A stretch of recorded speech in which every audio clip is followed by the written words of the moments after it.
ایک شخص بہت ہی گنہگار تھا، چھوٹے چھوٹے لڑکوں کو لڑکیوں کو چھیڑتا تھا، اس کا کام ہی تھا نہ نماز نہ روزہ، بس ہر وقت بدماشی اور بدکاری، شراب۔ جب مرنے لگا تو اس کے ایک دوست، میرا دوست تھا، میں نے کہا جاؤ اس کو توبہ کرا دو۔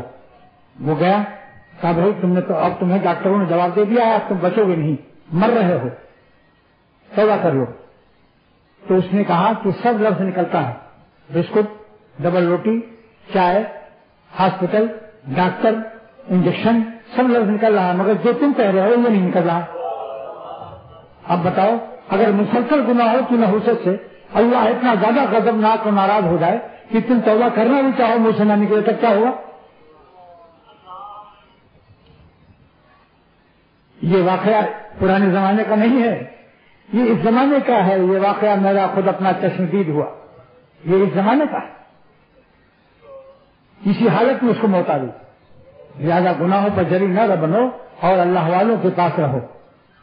ایک ماں نے کہا کہ میرا بچہ 2 سال کا ہو گیا، دودھ کا زمانہ ختم، مگر بہت طاقتور ہے، زبردستی لپٹ کے دودھ پی لیتا ہے، نہیں تو ہمیں مارتا ہے سر سے۔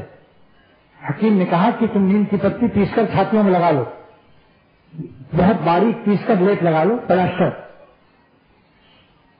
اس نے لیپ لگا لیا۔ اب اس کو بھوک جب لگی تو وہ اپنا سر مانگ کر کے پینے لگا۔ فوراً اس نے کہا، بھاگ گیا وہاں سے اور کہا امنا کا دودھ تو بڑا کڑوا ہے۔ دودھ کڑوا نہیں تھا، یہ حکیم کی حکمت تھی۔ اللہ والوں کے پاس ایسی حکمتیں ہیں کہ گناہوں کی چھاتیوں پر نیم کی پتی لگوا دیں گے، انشاءاللہ پلاسٹر لگا دیں گے، اور آپ گناہ کرنے کے ارادے سے بھی کاٹنے لگیں گے، کرنا تو درکنار ہے۔ زلزلہ خیز ایمان یقین اللہ تعالیٰ ایسا عطا فرمائے گا کہ خود چھوڑنا نہیں پڑے گا گناہ سے۔